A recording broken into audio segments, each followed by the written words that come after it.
नाज़रीन ग्रामी, आज हम आपको रूस में पेश आने वाले कुरान करीम के एक हैरान कुन मौजज़े की तफसील सुनाएंगे, जिसे सुनकर आप इस्लाम की हक्कानियत और कुरान की अजमत जान सकेंगे।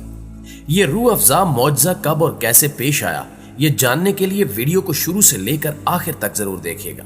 और अगर वीडियो अच्छी लगे तो इसे दीगर दोस्तों के साथ शेयर करके हमारी हौसला अफजाई जरूर कीजिएगा। तो आइए चलकर मौजू का बाकायदा आगाज करते हैं। प्यारे साथियों, 1973 में जब रूस में कम्युनिज्म का तोती बोलता था और दुनिया कह रही थी कि पूरा एशिया सुर्ख हो जाएगा, तो उन दिनों रूस ने अपने मुल्क में बसने वाले मुसलमानों पर सख्त पाबंदियां आयद कर दी, जिनकी दास्तान सुनकर इंसान के होश उड़ जाए। लेकिन इस दौरान एक पाकिस्तानी शख्स ने ऐसा वाकया देखा कि वो भी सुभान अल्लाह पुकार उठा। दरअसल ये पाकिस्तानी आर्मी की खसूसी ट्रेनिंग के हवाले से रूस पहुंचा। ये शख्स बताता है कि जुमे के दिन मैंने दोस्तों से नमाज जुमा की अदायगी के लिए चलने को कहा, तो जवाब मिला कि यहाँ अक्सर मसाजिद को गोदाम जबकि कुछ को सयाहों की क्यामगाह बना दिया गया है। शहर में सिर्फ 2 मस्जिदें बची हैं जो कभी बंद और कभी खुलती हैं। उनसे पता लिया और खुद एक मस्जिद चला गया। वहां पहुंचा तो मस्जिद बंद थी। पड़ोस में ही एक बंदे के पास चाबी थी। उस आदमी से दरवाजा खोलने को कहा और बताया कि मुझे नमाज पढ़नी है। उसने कहा कि दरवाजा तो मैं खोल दूंगा, लेकिन अगर आपको कोई नुकसान पहुंचा तो मैं जिम्मेदार नहीं हूं। मैंने कहा कि देखें जनाब, मैं पाकिस्तान में भी मुसलमान था और रूस के मास्को में भी मुसलमान ही हूं। पाकिस्तान के कराची में भी नमाज अदा करता था और रूस के मास्को में भी नमाज अदा करूंगा, चाहे कुछ भी हो जाए। उसने मस्जिद का दरवाजा खोला तो अंदर का माहौल बहुत खराब था। मैंने जल्दी जल्दी सफाई की और फिर बुलंद आवाज से अजान दी। अजान की आवाज सुनकर बूढ़े बच्चे मर्दो जवान सब मस्जिद के दरवाजे पर जमा हो गए कि ये कौन है जिसने मौत को आवाज दी है। लेकिन मस्जिद के अंदर कोई भी नहीं आया। खैर, मैंने नमाज जुमा तो अदा नहीं की क्योंकि अकेला था। बस ज़ोहर की नमाज अदा की और मस्जिद से बाहर आ गया। वापसी पर लोग मुझे ऐसे देख रहे थे जैसे मैं नमाज अदा करके नहीं बल्कि कोई नया काम मुतारिफ करवा कर आया हूं। एक बच्चा मेरे पास आया और कहा कि आप हमारे घर चाय पीने आइए। उसके लहजे में खलूस ऐसा था कि इनकार न कर सका। घर पहुंचे तो तरह तरह के पकवान बन चुके थे और सब बहुत खुश दिखाई दे रहे थे। उस शख्स ने बात जारी रखते हुए कहा कि मैंने खाना खाया, चाय पी और साथ बैठे एक बच्चे से पूछा कि आपको कुरान पढ़ना आता है। बच्चे ने जवाब दिया, जी बिल्कुल, कुरान पाक तो हम सबको आता है। मैंने जेब से कुरान का एक छोटा सा नुस्खा निकाला और कहा कि ये पढ़कर मुझे सुनाओ। बच्चे ने कुरान को देखा, फिर मुझे देखा, फिर कुरान को देखा, माँ बाप को देखकर दरवाजे को देखा, फिर मुझे देखा और मैंने सोचा कि इसको कुरान पढ़ना नहीं आता। मैंने अपनी उंगली कुरान पाक की एक आयत पर रखते हुए कहा कि बेटा कुरान की ये आयत पढ़ो, और साथ ही इस आयत मुबारका की तिलावत भी की, जिसे सुनते ही वो बच्चा फर फर कुरान पढ़ने लगा और वो भी कुरान को देखे बिना। मुझे हैरत का शदीद झटका लगा कि ये तो कुरान को देखे बिना ही पढ़ रहा है। मैंने उसके वालिदैन से पूछा कि हजरात ये क्या मामला है। उन्होंने मुस्कुराते हुए जवाब दिया कि दरअसल हमारे पास कुरान पाक मौजूद नहीं।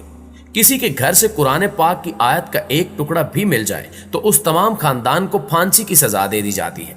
इसी वजह से हम लोग कुरान पाक नहीं रखते। तो फिर इस बच्चे ने कुरान पाक कैसे हिफ्ज किया, क्योंकि कुरान पाक तो किसी के पास है ही नहीं। मैंने हैरान होकर पूछा। उसके वालिदैन ने जवाब दिया कि हमारे पास कुरान के कई हाफिज हैं। कोई दर्जी है, कोई दुकानदार, कोई सब्जी फरोश और कोई किसान। हम मेहनत मजदूरी के बहाने अपने बच्चे इनके पास भेज देते हैं और वो इनको अल्हम्दुलिल्लाह से वन नास तक जुबानी कुरान पढ़ाते हैं। और एक वक्त ऐसा आता है कि ये कुरान के हाफिज बन जाते हैं। किसी के पास कुरान का नुस्खा नहीं है, इसलिए हमारी नई नस्ल को नाजरा कुरान पढ़ना नहीं आता। इस वक्त हमारी गलियों में आपको जितने बच्चे भी दिखाई दे रहे हैं, ये सब हाफिज़े कुरान हैं। जब आपने इस बच्चे के सामने कुरान रखा तो इसको पढ़ना नहीं आया, लेकिन जब आपने आयत सुनाई तो फर फर सुनाने लगा।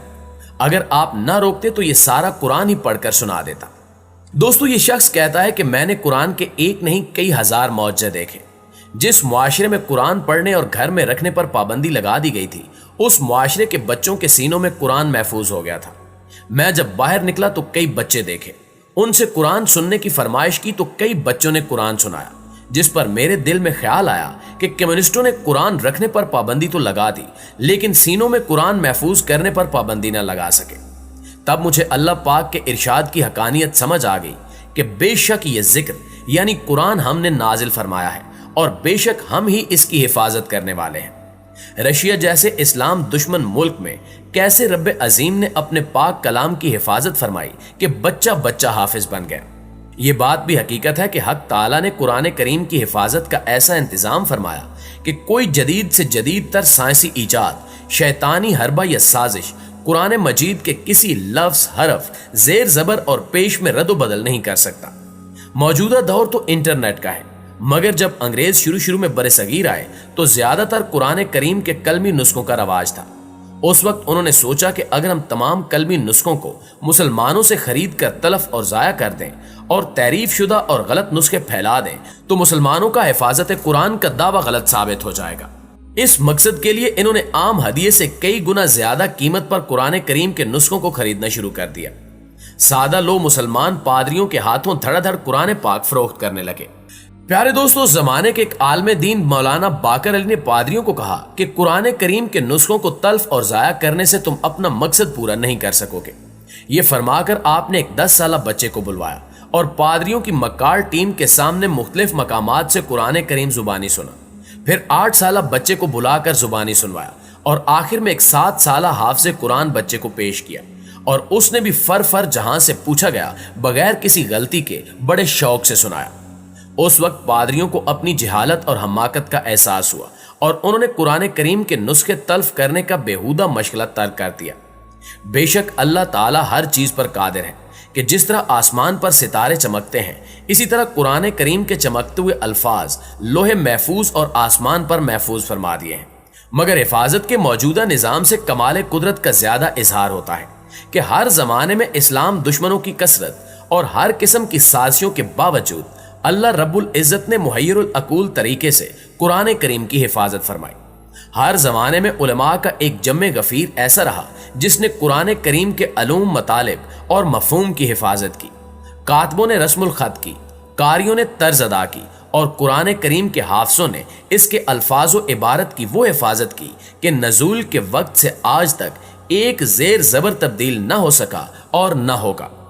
किसी ने कुरान करीम के रकू गिन लिए, किसी ने आयतें शुमार की, किसी ने हरूफ की तादाद बताई, हत्ता के बाज ने एक एक आराब यानी जेर जबर पेश वगैरह और एक एक नुक्ते को शुमार कर लिया।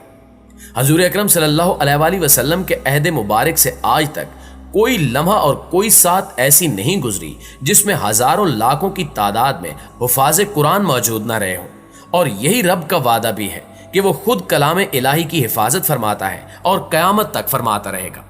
जी तो दोस्तों, ये थी हमारी आज की वीडियो कैसी लगी कमेंट करके हमारे साथ शेयर जरूर कीजिएगा। इंशाल्लाह आपसे मुलाकात होती है अगली वीडियो में। तब तक अपना और अपने प्यारों का ढेर सारा ख्याल रखिएगा। अल्लाह निगहबान।